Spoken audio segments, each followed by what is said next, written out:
السلام عليكم ورحمة الله وبركاته.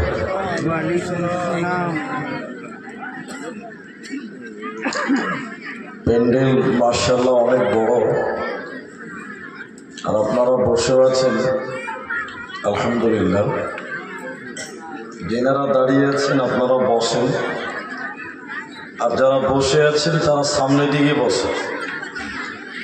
আপনারা যারা বসে আছেন আপনারা দেখেন মাঝে মাঝে ফাঁকা হয়েছে, রাত 11টা 5 বাজে।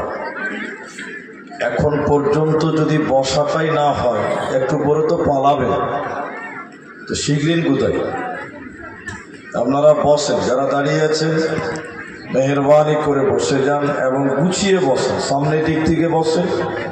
আপনাদের সামনে যাদের ফাঁকা আছে পূরণ করে বসেন।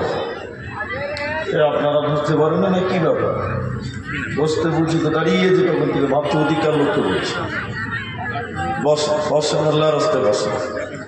মাশাআল্লাহ মাশাআল্লাহ, অনেকেই বুঝে গেছে যে বসতে হবে। জি বসে যান, কেউ দাঁড়িয়ে থাকবে না। আলহামদুলিল্লাহ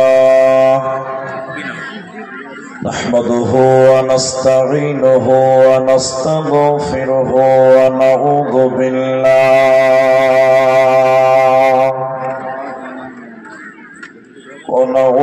بالله من شرور أنفسنا ومن سيئات أعمالنا. من يهده الله فلا مضل له ومن يضلل فلا هادي له. وأشهد أن لا إله إلا الله وحده لا شريك له. وأشهد أن محمدا عبده ورسوله. أما بعد فإن أصدق الحديث كتاب الله، وأحسن الحديث هدي محمد مصطفى صلى الله عليه وسلم. فقد قال الله تبارك وتعالى: بسم الله الرحمن الرحيم. لا أقسم بهذا البلد وأنت حل بهذا البلد. وقال النبي صلى الله عليه وسلم: رجل ذكر الله خاليا ففاضته عينه، أو كما قال عليه الصلاة والسلام.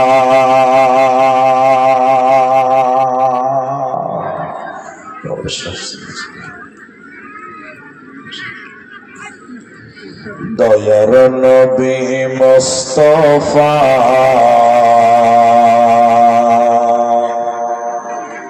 জন্মভূমি ছাড়িয়া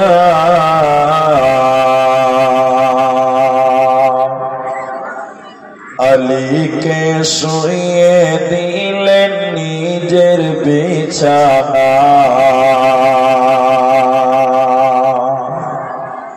দয়ার নবী মুস্তাফা জন্মভূমি ছাড়িয়া আলীকে শুইয়ে দিলেন নিজের বিছানা।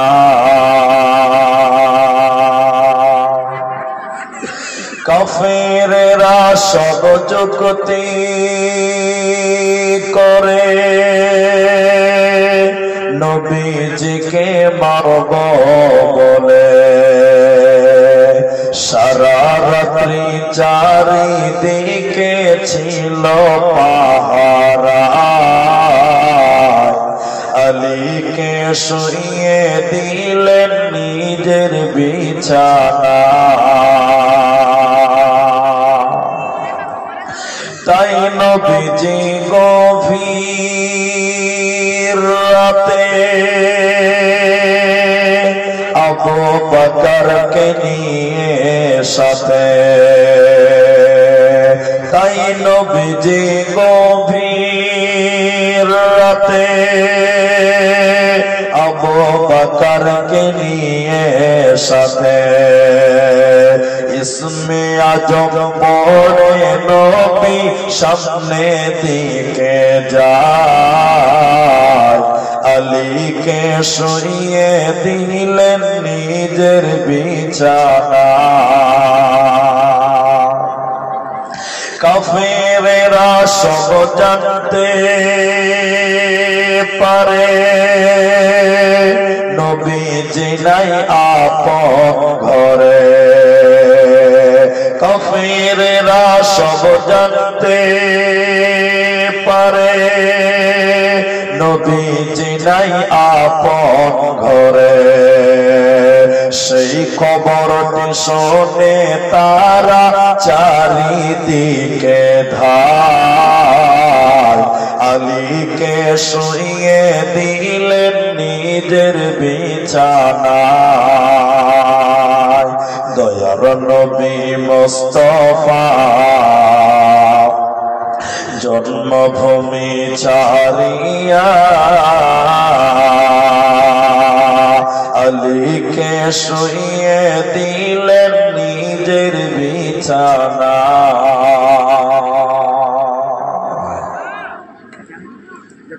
উপস্থিত চলমান সভার যোগ্যতম সভাপতি, স্টেজে ওলামায়ে কেরাম, অতিথিবৃন্দ,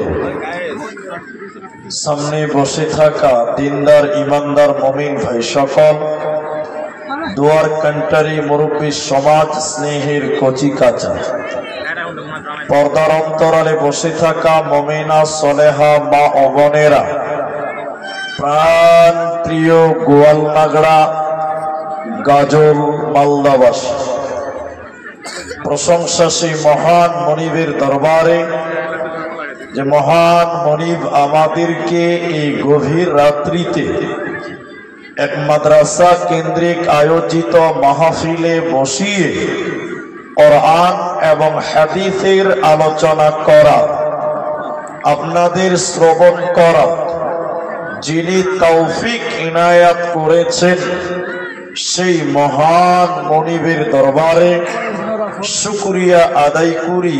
আমরা সকলেই একবার বলি আলহামদুলিল্লাহ। দরুদ ও সালাম বর্ষিত হোক সরকারে কায়নাত তাজদারে মাদানী নবী কুল শিরোমণি ইমামুল আম্বিয়া নবী মক্কি নবী মাদানী নবী আহমদ নবী মুহাম্মদুর রাসূলুল্লাহ সাল্লাল্লাহু আলাইহি ওয়াসাল্লাম। আল্লাহুম্মা আমিন, আল্লাহুম্মা সাল্লি আলাইহি, আল্লাহুম্মা বারিক আলাইহি। মোহতারাম ভাইও, আজিজ ও বুজুর্গ দোস্ত, আমি কোরআনুল কারীম সূরা বালাদ থেকে দুটি আয়াত এবং হাদিসে নববী থেকে সহিহ বুখারী থেকে একটি হাদিসের টুকরো পাঠ করেছি। উল্লেখিত আয়াত এবং হাদিসকে কেন্দ্রবিন্দুর মধ্যে রেখে স্বল্প সময়ে কিছু কথা বলবো, যদি আল্লাহ তৌফিক দেন তো। আলাইহি তাওয়াক্কালতু ওয়া ইলাইহি উনীব।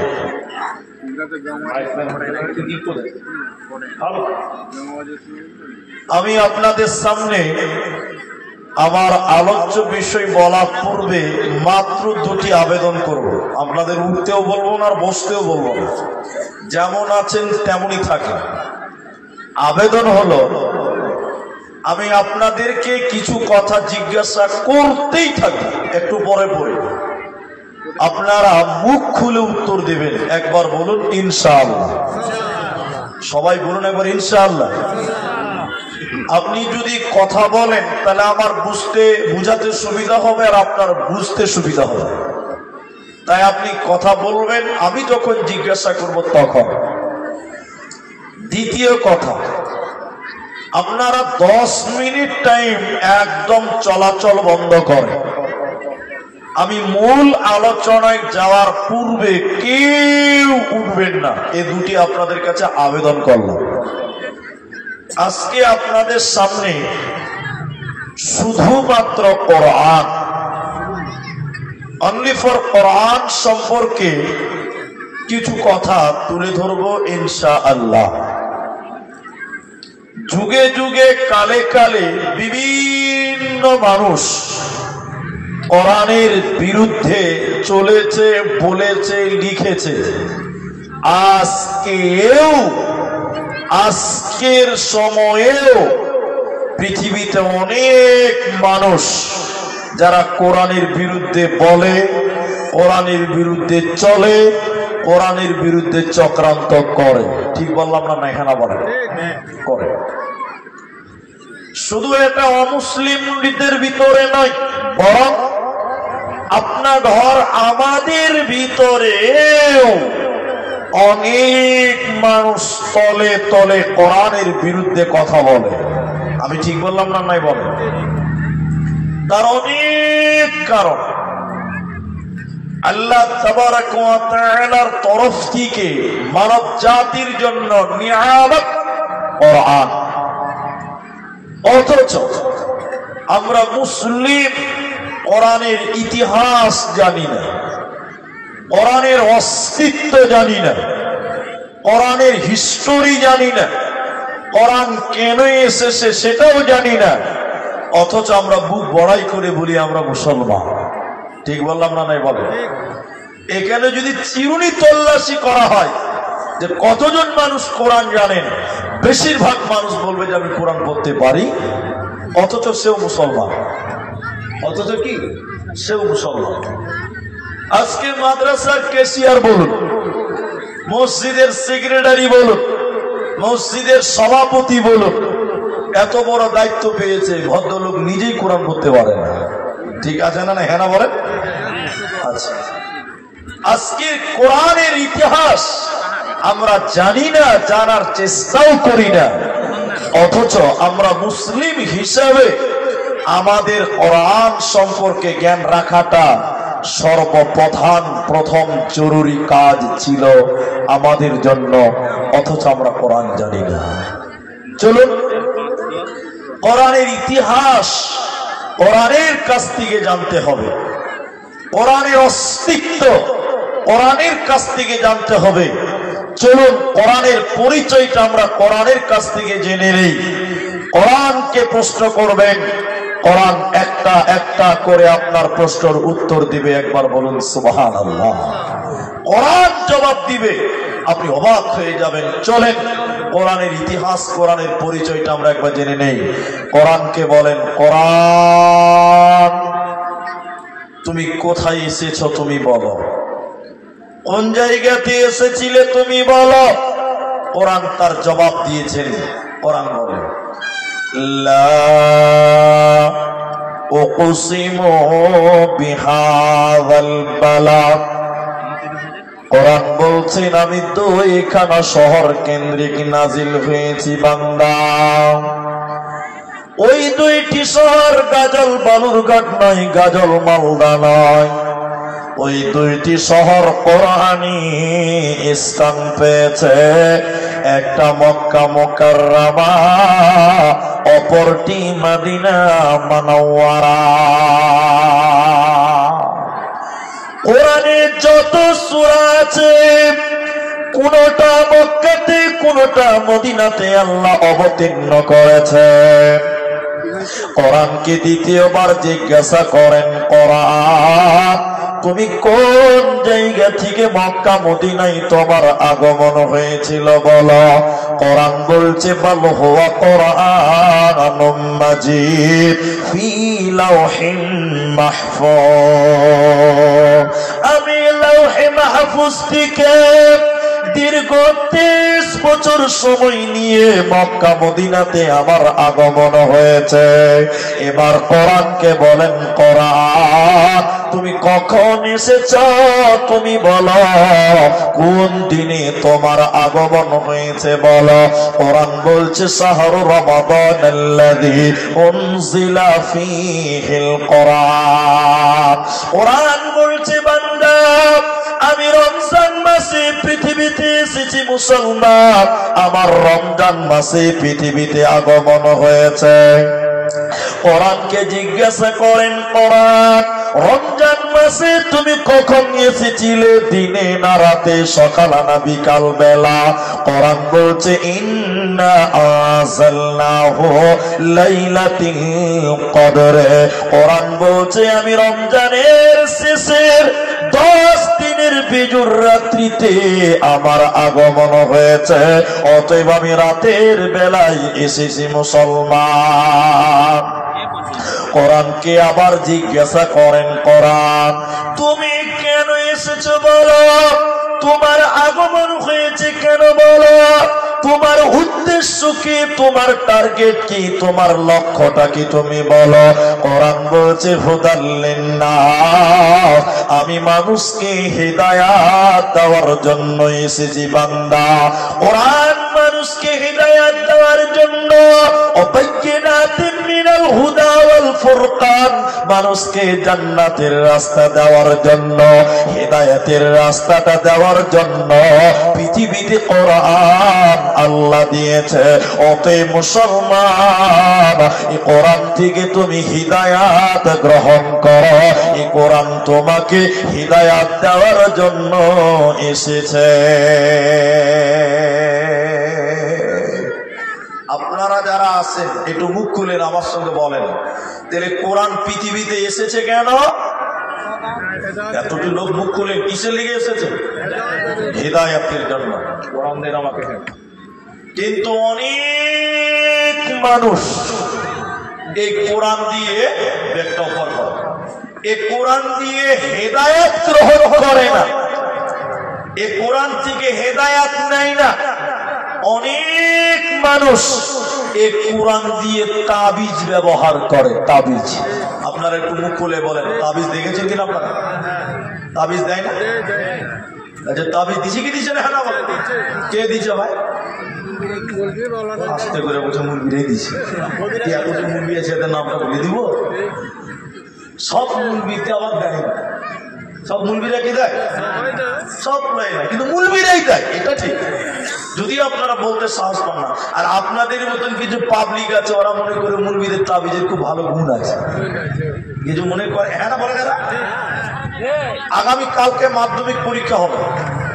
আগামী কালকে কি পরীক্ষা আছে? মাধ্যমিক পরীক্ষা আছে। এটা বহুত পুরাতন একটা কথা আপনাকে শোনাবো, একটু শোনেন। বহুত পুরাতন কথা। তখন আমি ছাত্র ছিলাম এবং খুব ছোট ছেলে, এদের মতন বাচ্চা ছিল। শোনেন কথাটা, শোনেন। মাগরিবের নামাজের পর হেড মুলবির ঘরে বসে বসে ফার্সি পড়ছিলাম। একটা ছেলে মাদ্রাসাতে এসেছে, এসে কি বলছে? মাদ্রাসাতে এসে বলছে, বলি স্যার একটা তাবিজ দিতে হবে। তো মুলি সাহেব বলছে যে 501 টাকা লাগবে। কত লাগবে আপনারা বলুন? 501 টাকা। ও বলছে যে হ্যাঁ দিব। কিসের তাবিজ নিবি? বলছে মুলি সাহেব আমি মাধ্যমিক পরীক্ষা দিব, আমার মাথায় পড়া মনে থাকে না। আপনি এমন একটা তাবিজ দেন যেন আমার পড়া খুব মনে থাকে, মাধ্যমিকে যেন ভালো নাম্বার করতে পারে। মুলি সাহেব বলছে 500 টাকা লাগবে। কত লাগবে আরেকবার বলেন? 501 টাকায় যদি মাধ্যমিকে ভালো রেজাল্ট পাওয়া যায়, 500 টাকা দিতে কারো অসুবিধা আছে? কোনো অসুবিধা হবে না। এবার আমার দিকে বলছে ঠিক আছে তাই দিব। আমার দিকে খালি লক্ষ্য করে হেড মুলবি আর আমরা তালবিলিম কত চালা, কত ভালো করে জানেন তালবিলরা কত ফাস্ট। উনি স্যার তাবিজ লিখছে, দেখেন ও তাবিজ লিখছে আর আমরা টেরা চোখে দেখছি যে কি লিখছে, একটু দেখে দিই, আমরা শিখে দিই। ভালো করে দেখাই না আমাদের কাবা। লোকটা মারা গেছে, ওই মৌলানা সাহেব মারা গেছে, তো লিখছে, আমরা দেখছি। লেখার পর বলছে বাবা তুই বস, এখানে বস। ওর সামনে তাবিজটা এমনি ভুগা দিয়ে ঝাড়ছে। কি বলছে? এত জোরে জোরে ফু দিচ্ছে, তো আমি মনে মনে ভাবছি সালা ইংরেজিতে মনে হয় দোয়া টোয়া পড়ছে। তাবিজটা এখানে বেঁধে দিয়েছে, বানার পর বলছে 501 টাকা দিয়েছে। শোন, তুই আজ থেকে একটু রাত জেগে মন দিয়ে পড়াশোনা করবি, তোর পড়া মনে থাকবে। তাবিজ এখানে বেঁধে দিয়েছে। এরপর থেকে পরীক্ষা পর্যন্ত রাত জেগে জেগে মন দিয়ে পড়েছে, মাধ্যমিকে ফার্স্ট ডিভিশনে পাস করে নিয়েছে। ও খ্যাপা গোটা এলাকাতে বলে বেড়াচ্ছে, আবে হেড মুলবির তাবিজের কি পাওয়ার, ফার্স্ট ডিভিশনে পাস। আচ্ছা আপনারা বলেন, তাবিজের পাওয়ারে পাস হলো না মেহনতের ফলে? রাত জেগে জেগে পড়েছে বলেই তো পাস হলো। ওইটা বুঝতে পারেনি, গোটা এলাকাতে বলে বেড়াচ্ছে হেড মুলবির তাবিজের কি পাওয়ার রে, ফার্স্ট ডিভিশনে পাস। তো লোক ভাবছে তো ঠিকই তো রে, ও তো পড়াই মনে থাকে না, তাও ফার্স্ট ডিভিশনে পাস, নিশ্চয়ই মুলবির তাবিজে মনে হয় কিছু কারিশমা আছে। আচ্ছা আপনারা তো কিছু বুঝেন। আচ্ছা মুলবির তাবিজের কোনো বরকত না নিজে মেহনতের বরকত? মেহনতের বরকত। কোরআন কেন আরো কিছু দিয়ে যদি তাবিজ দেন, ওতে কোনো বরকত হবে? কোরআন থেকে নিতে হবে হিদায়াত। সবাই বলুন, কি বললাম? হিদায়াত।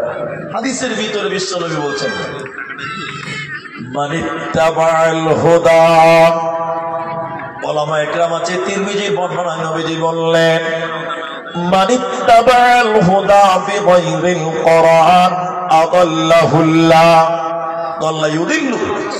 কোরআন বাদ দিয়ে যদি কেউ, এই কোরআন বাদ দিয়ে যদি কেউ অন্য কোথাও হিদায়াতের জন্য যায়, ও তো হিদায়াত পাবে না, বরং আল্লাহ নিজে তাকে গোমরা করবে, আল্লাহ নিজে তাকে পথভ্রষ্ট করবে। তাহলে কোরআন বাদে অন্য কোথাও হিদায়াতের জন্য যাওয়া যাবে না, চলবে না। তাই কোরআন বলছে হুদাল লিন্নাস, এই কোরআন মানুষের জন্য হিদায়াত।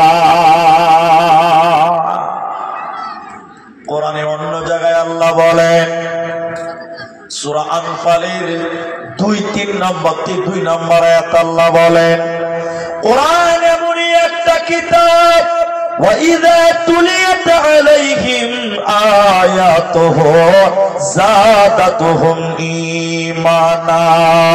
যখন কোন মুমিন কোরআন তেলাওয়াত করে, তখন মুমিনের ঈমান বেড়ে যায়। মুমিন যখন কোরআন তেলাওয়াত করবে রে, তখন মুমিনের ঈমান বাড়বে, কিন্তু বেঈমানের ঈমান বাড়বে না। প্রসঙ্গ নিয়ে এলো তাই বলছি। আপনারা যারা আছেন একটু মুখ খুলে বলেন, সবাই বলবেন, ওয়াসিম রিজভির নাম শুনেছিলেন তো আপনারা? শোনেননি আপনারা? ওই লোকটা মুসলমান ছিল, এখন আর মুসলমান নাই। যেদিন ইসলাম থেকে বের হয়ে যায়, খারিজ হয়, আমার দিকে দেখেন, কোরআন হাতে নিয়ে বলেছিল, এই কোরআন থেকে 26টা আয়াতকে কেটে বাদ দিয়ে দিতে হবে। বলুন নাউজুবিল্লাহ। আচ্ছা, ও 26টা আয়াতকে রেকর্ড করেছে, চিহ্নিত করেছে। এখন আপনাদেরকে যেটা জিজ্ঞাসা করছি, ভাই আপনারা মুখ খুলছেন একটু, সবাই বলেন, তাহলে ও কোরআনটা পড়েছে কি পড়ে নাই? এতগুলো লোক কথা বলে দেবে ভাই, খালি ভোট আসবে, পঞ্চায়েতের ভোট আমাদের মাইককে ফেল করে দিচ্ছে। এখন একটু কথা বলতে বলছি তো মুখে কথা বাড়ায় যে ভাই, তাহলে ও কোরআন পড়েছে কি পড়েনি? পড়েছে। অথচ ও তো ঈমান পেল না, বড় বেঈমান হলো। আর আল্লাহ কোরআন বলছেন যাদাতুহুম ঈমানা, তখন তার ঈমান বাড়বে। তো ওর ঈমান বাড়লো না কেন? সবার ঈমান বাড়বে না, এটা বুঝার চেষ্টা করেন। সবার ঈমান বাড়বে না। যেমন আপনি বুঝেন, রাস্তাতে টুকটুকি চলছে, টুকটুকি, আপনারা টুকটুকি বুঝেন তো? টুকটুকি তো বলেন নাকি? টোটো? আচ্ছা, আমাদের দিকে বলে পিলপিলি, ওটা শিখে নেওয়া ভালো। পিলপিলি বলে। তো এই টোটো বা পিলপিলি যাই বলেন, ওটা ব্যাটারিতে চলে, তাই না? এখন একটা দোকানি ব্যাটারি চার্জ করে, মোটা মোটা বড় বড় ব্যাটারি চার্জ করছে দোকানে বারান্দাতে। আর একটা খ্যাপা মানে পাগল বুদ্ধি টুদ্ধি নেই। ও ব্যাটারি দিকে বড় বড় করে দেখছে, আর দোকানি বলছে, দোকানি ভাই এই প্লাস্টিক গুলো কি হচ্ছে ভাই, কত খ্যাপা ব্যাটারি প্লাস্টিক। দোকানি দেখছে খ্যাপার সঙ্গে আর টাইম পাস করে লাভ নাই। দোকানি ঠাট্টাস বাংলাতে বলে দিচ্ছে, এই খ্যাপা এই প্লাস্টিকের ভিতরে কারেন্ট ঢুকছি রে, বাড়িতে লাইট জ্বালাবো, ফ্যান চালাবো। খ্যাপা গাল চুলকাতে চুলকাতে বলছে, প্লাস্টিকেও কারেন্ট ভরা যায় ভাই? তো বলছে হ্যাঁ যা। তোর খ্যাপা তাড়াতাড়ি বাড়ি দিয়ে বলছে, তাহলে আমার বাড়িটার অন্ধকার কেন থাকবে? আমার বাড়ি তো বড় বড় বালতি আছে প্লাস্টিকের, ওগুলোতে খালি কারেন্ট ভরে চলে আসে। কথা বুঝতে পারছেন? খ্যাপা বড় বড় প্লাস্টিকের বালতি নিয়ে দোকানের সামনে দিয়ে বলছে, দোকানি ভাই আমার প্লাস্টিক খালি কারেন্ট ঢুকিয়ে দাও তো, বাড়িতে লাইট জ্বালাও। দোকানি ভয়ে ভয়ে বলছে, ভাই তোর প্লাস্টিকে কারেন্ট ঢুকবে না। খ্যাপা তখন বলছে, কোথাও মারবো জানিস ভাই? তুই বললি একটি প্লাস্টিকে কারেন্ট হচ্ছে, আমার বেলায় ঢুকবে না, ফাইজলামো করছি আমার সাথে, তাড়াতাড়ি কারেন্ট ভর। দোকানি ভয়ে ছটছট করে কাঁপছে। খ্যাপা কোথাও মারবে, ওর আবার বিচার টিচার হবে না। খ্যাপার বিচার কেউ করতে পারবে ভাই? এই তো বুঝাতে পারে না, বুঝতে পারে না। এমন সময় একটা পুলিশ এসে বলছে, এই পাগল খ্যাপা, তোর প্লাস্টিকের বালতিতে কারেন্ট ঢুকবে না, চার্জ হবে না। দোকানের প্লাস্টিকে ব্যাটারিতে কারেন্ট ঢুকবে কেন? তোরটাই ঢুকবে না কেন? এই দুটিতে বিরাট বড় তফাৎ আছে। তফাৎটা কি? ব্যাটারির ভিতরে এসিড আছে, তামা আছে, পানি আছে, ইঞ্জিন আছে, মাল আছে।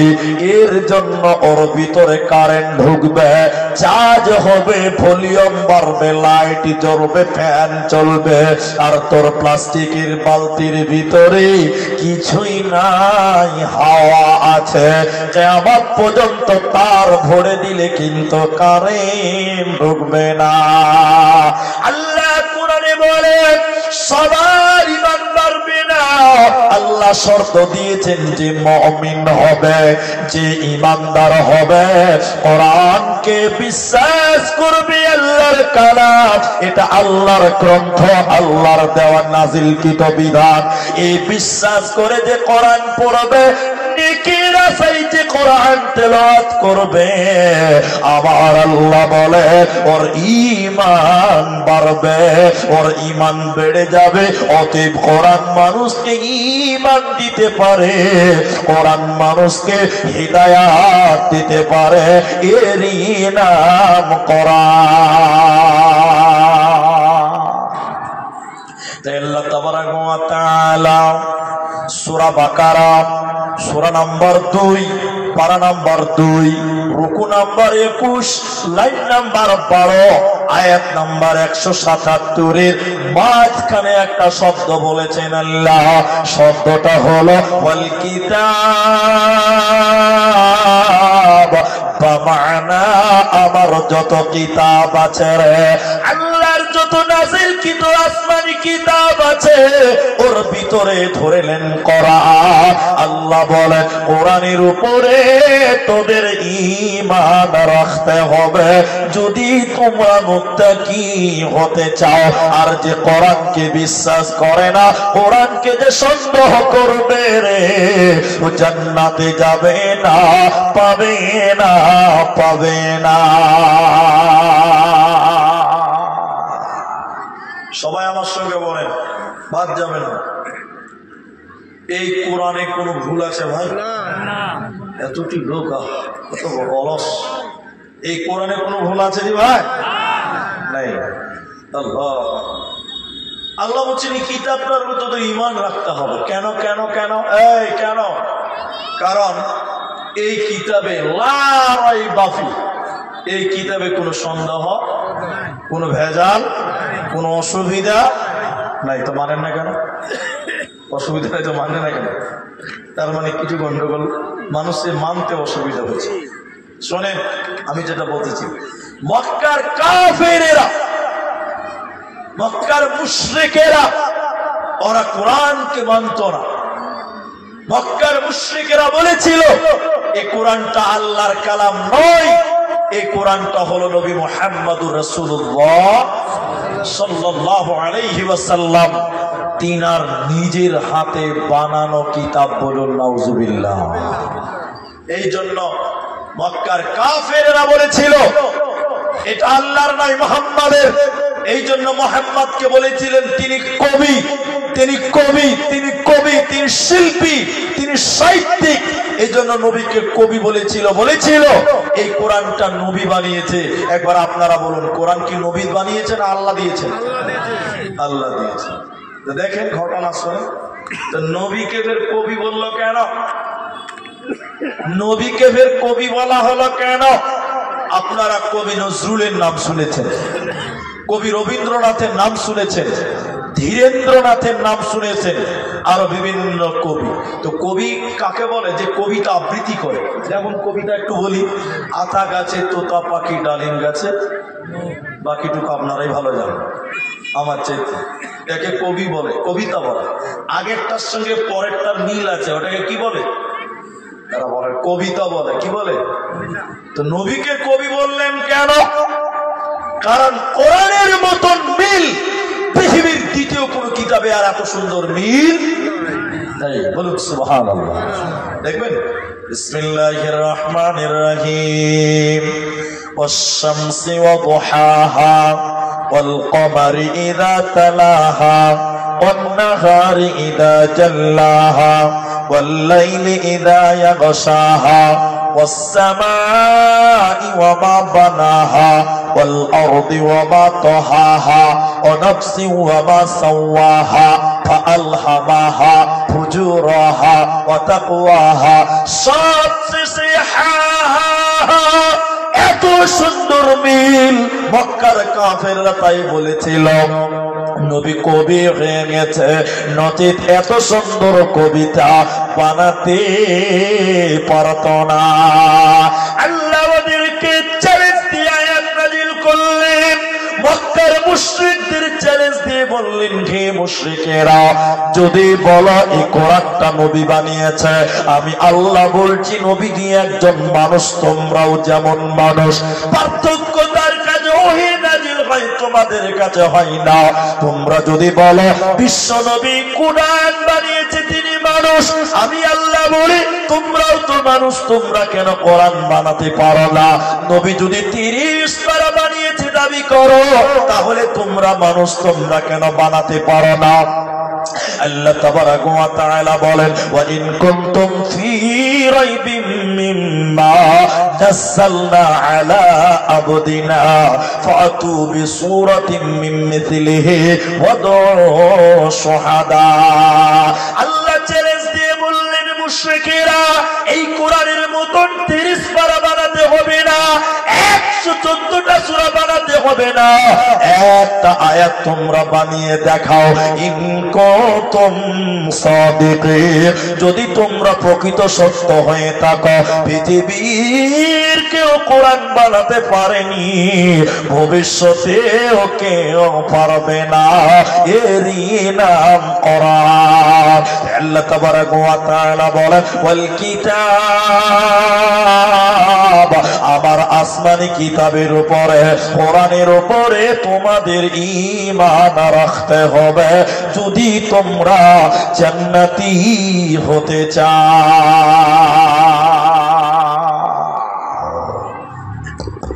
আমার দিকে টেনশন পান, কোরআনের বিরুদ্ধে এখনো ষড়যন্ত্র চলছে। কি বলছেন, চলে না?